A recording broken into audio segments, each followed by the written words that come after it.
now recognizes the gentleman from South Carolina, Mr. Gowdy, for 5 minutes. Thank you, Mr. Chairman. Director, I appreciate your service in a previous life, and I got to confess to you, I was surprised when you used the phrase political bannering in your opening. I was not only surprised, I was disappointed. Because you seem to direct that towards the Republicans. It was the Solicitor General of this administration not 2 weeks ago before the Supreme Court who talked about the damage wreaked by the separation of families. Of course, he wasn't talking about Sarah Root's family, and he wasn't talking about Joshua Wilkerson's family, and he wasn't talking about Casey Chadwick's family or Kate Steinley's family. He was talking about the families of people who are not here legally, and that just struck me as a political comment that he made. And of course, it's not us on our side that advocate for sanctuary cities, which is quintessentially a political analysis that we're going to allow state and local officials to decline to follow federal process, but at the same time, we don't trust state and local cops enough to actually enforce immigration laws. That is a political calculus. That is not one done by folks on our side of the aisle. My friend from Maryland, Mr. Cummings, went to great lengths to quote from episodically from a single Republican.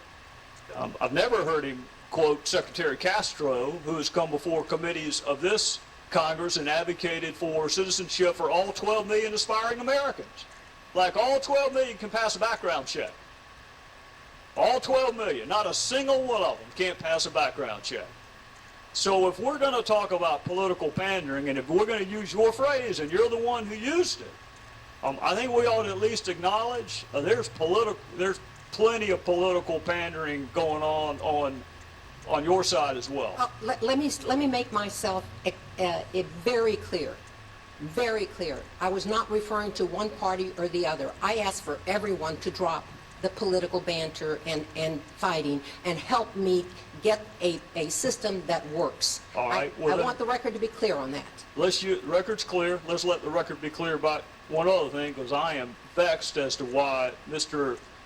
Mejia was not detained. Can you tell me, as a former prosecutor, why the killer of Sarah Root was not detained?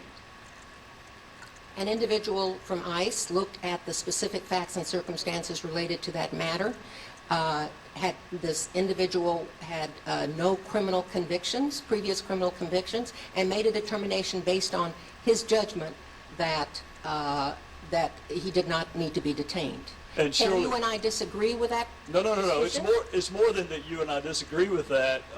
That individual was in fact wrong, because Mejia has failed to appear for court, has he not? Has he absconded? It's very easy to look back, sir. Very easy to look back, and yes, he has. Well, I'm looking back so we can look forward and prevent the next one. And that's about all we can do, unless we have a crystal ball, is look back and see what facts we were given. And Mr. Mejia, the only two things you look at in a bond analysis are danger to the community and flight risk. Those are the only two things you look at. So help me understand why someone driving 3 times the legal rate of impairment, who is not here legally, did he have any criminal history at all, any arrest at all? We did not find criminal history. I think I've been advised by Senator Ernst that he had some traffic violations previously. But criminal convictions, our records didn't indicate that he had. Has he failed to appear subsequently for court appearances? Subsequent to what? Subsequent to his killing of Sarah Root. Oh, no, he did not appear for his right, so he's failed to appear. That was my question. Absolutely. So the discretion exercised was wrong. These are tough decisions, sir. This one actually is not that tough to me, Director, with all due respect. It's not that tough. Okay, federal judges... Would you have granted a $5,000 bond for that defendant? I don't think the bond was set at $5,000. It was $50,000, which means he had to post $5,000. Yes. Would you have set that? I would not. If I were a judge of that state court, and I believe that was a judge of the state court system who made that decision. Another factor that the officer from ICE might have looked at in making his decision. I will tell you, judges, make tough decisions every day, and we can point to judges.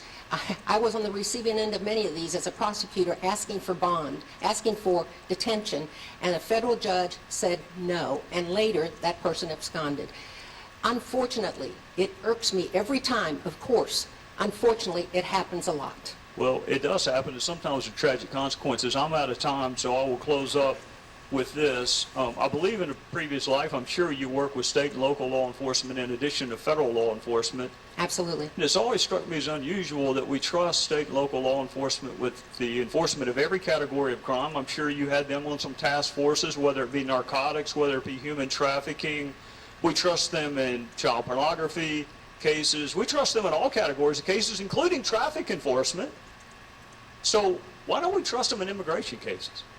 Well, we do actually. We have a 287G program that we enlist the help of local law enforcement in helping us with immigration enforcement. There are a number of jurisdictions, and I've asked our people to expand that program.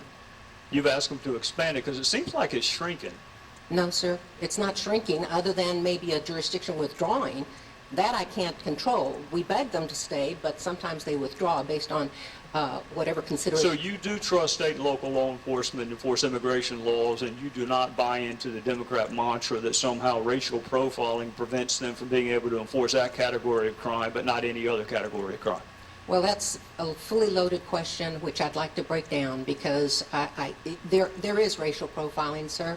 I'm not saying that it happens every day, but there is. And so for me to agree with your general proposition would require me to agree with parts of it that I don't agree with.